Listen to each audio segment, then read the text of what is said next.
Hello everyone. आज की इस वीडियो में हम एक्सरसाइज 3.2 का क्वेश्चन नंबर 3 का 3 नंबर बनाने के लिए सीखेंगे। इस क्वेश्चन में यहाँ पर दिया गया है कि the coach of a cricket team by 7 bats and 6 balls for ₹3,800। किसी क्रिकेट टीम के कोच ने 7 बैट और 6 बॉल खरीदे एंड इन दोनों का मिला के जो कॉस्ट दिया गया है ये 3,800 दिया गया है। बाद में उसने फिर से 3 बैट और 5 बॉल खरीदा। अब इसकी जो प्राइस है वो 1750 है। तो क्वेश्चन में यहाँ पर एक बैट का और एक बॉल का कॉस्ट फाइंड करने के लिए बोला गया है। तो सबसे पहले हम क्या करेंगे, एक बैट का कॉस्ट x मान लेते हैं एंड एक बॉल का कॉस्ट y मान लेते हैं। तो इसको हम लिखेंगे आंसर में कि let the cost of 1 bat be x rupees and the cost of 1 ball be y rupees. Okay, अब देखो एक बैट का अगर रेट x रुपये है, अगर एक बैट का रेट x रुपये है तो 7 बैट का रेट कितना होगा 7x। ठीक है, एंड अगर एक बॉल का रेट अगर y रुपीज़ है तो 6 बॉल का रेट कितना हो जाएगा 6y। एंड इन दोनों का मिला के जो कॉस्ट दिया गया था ये दिया गया था 3,800। इसी प्रकार से एक बैट का रेट अगर x है तो 3 बैट का रेट कितना हो जाएगा 3x एंड 5 बॉल्स का रेट कितना हो जाएगा 5y एंड इसकी कॉस्ट दी गई है 1750। तो ये दो इक्वेशन आ गया मेरा। इसी दोनों इक्वेशन को हम नीचे यहाँ पे अकॉर्डिंग टू द क्वेश्चन के अनुसार करके लिख सकते हैं। ये 7 बैट और 6 बॉल का जो कॉस्ट 3,800 था इसको हम यहाँ पे लिख लिए। इसको हम यहाँ पे इक्वेशन 1 मान लेंगे, इक्वेशन 1 मान लिए। ठीक है, यहाँ पे इक्वेशन 1 मान लिए। एंड सेकेंड इक्वेशन यहाँ से हम निकालेंगे 3 बैट का और 5 बॉल का कॉस्ट 1700 यहाँ पे लिखेंगे।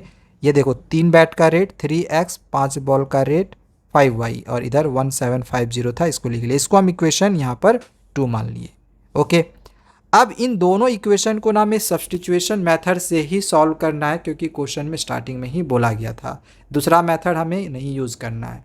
ओके, तो सब्स्टिट्यूशन मेथड से सॉल्व करने के लिए हमें सबसे पहले ये इक्वेशन 1 लेना पड़ेगा। तो नीचे हम यहाँ पे इक्वेशन 1 ले लेते हैं, लिखेंगे फ्रॉम इक्वेशन 1 और ये जो इक्वेशन 1 था इसको हम यहाँ पे लिख लिए।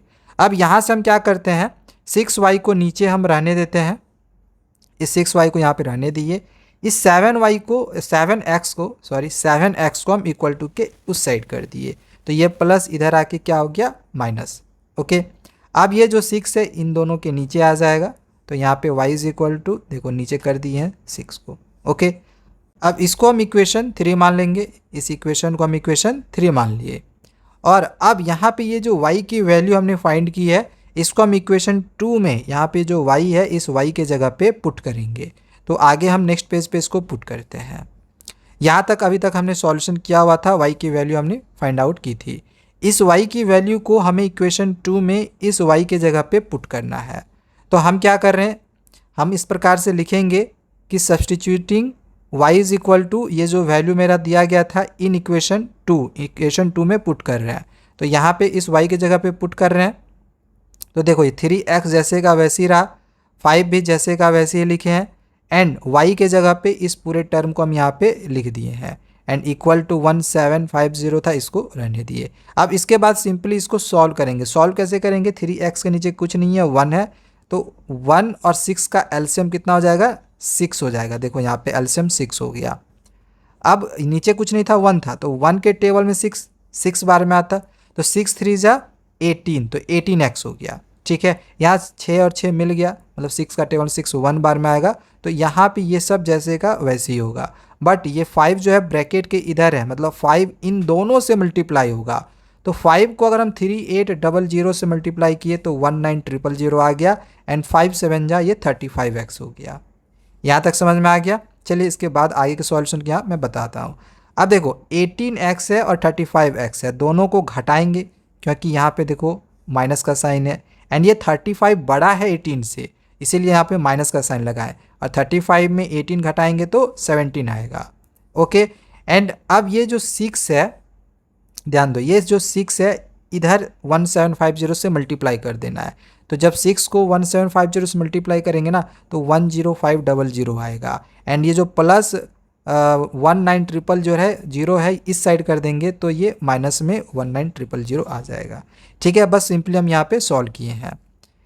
देन इसको हम फिर से जैसे का वैसे रहने दिए। अब इन दोनों को घटाएंगे तो ये तो बड़ा है इससे, इस वजह से यहाँ पे माइनस में आ गया एंड इसको घटाएंगे तो 8500 आ जाएगा। अब यहाँ पे माइनस और माइनस दोनों कैंसिल हो जाएगा, ठीक है। देन 17 अब 8500 के नीचे आ जाएगा, तो यहाँ पे हम लोग इस प्रकार से लिख सकते हैं 8500/17 एंड 17 के टेबल में ये कट जाएगा। कितने बार में कटेगा? 5 बार में एंड 00 था, 00 यहाँ पे लगा दिए। तो x का वैल्यू जो है मेरा यहाँ पे निकल गया 500। ओके, अब ये जो x की वैल्यू मेरी 500 निकली हुई है, इसको हम पुट करेंगे इक्वेशन 3 में इस x के जगह पे। तो हम इस प्रकार से लिखेंगे आगे कि substituting x equal to 500 in equation 3। Equation 3 में हम x इक्वल टू 500 पुट कर रहे हैं यहाँ पे, ठीक है। चलिए यहाँ पे पुट करते हैं। तो यहाँ पे y दिया गया था, y रहने दिए, 3800 था रहने दिए, -7 है रहने दिए। बस x के जगह पे ये जो मेरा 500 था इसको हम यहाँ पे पुट कर दिए। नीचे देखो 6 है, ये भी रहने दिए हैं। अब इन दोनों को मल्टीप्लाई करेंगे तो 3500 यहाँ पे आ जाएगा, ठीक है। देखो यहाँ पे इसके जगह से यहाँ पे देख लो फिर से 7 5 जा 35 हो गया, 00 रहने दिए, ठीक है। इधर वाला 3800 रहने दिए, 6 भी रहने दिए, y भी रहने दिए हैं सारा। अब इन दोनों को घटाएंगे तो घटाने के बाद मेरा निकल गया 300 एंड 6 के टेबल में 300 5 बार में कटेगा एंड एक जीरो था, एक जीरो हम यहाँ पे उतार दिए। तो y की वैल्यू हम यहाँ से निकाल लिए हैं 50, y की वैल्यू निकाले 50, x की वैल्यू निकाले 500। देखो स्टार्टिंग में हमने एक बैट का रेट जो है वो x माना था, यानी कि एक बैट का रेट कितना हो जाएगा 500 एंड एक बॉल का रेट हमने y माना था, तो एक बॉल का रेट कितना हो जाएगा 50। तो इस प्रकार से हम यहाँ पे लिख देंगे therefore the cost of each bat is ₹500 and the cost of each ball is ₹50। बस आपका ये जो क्वेश्चन है यहाँ पर ये कंप्लीट हो चुका है। अगली वीडियो में इसके बाद के जो क्वेश्चंस हैं उन क्वेश्चंस को भी बनाने के लिए सीखेंगे। तब तक चैनल को सब्सक्राइब करके रख ले। Thank you.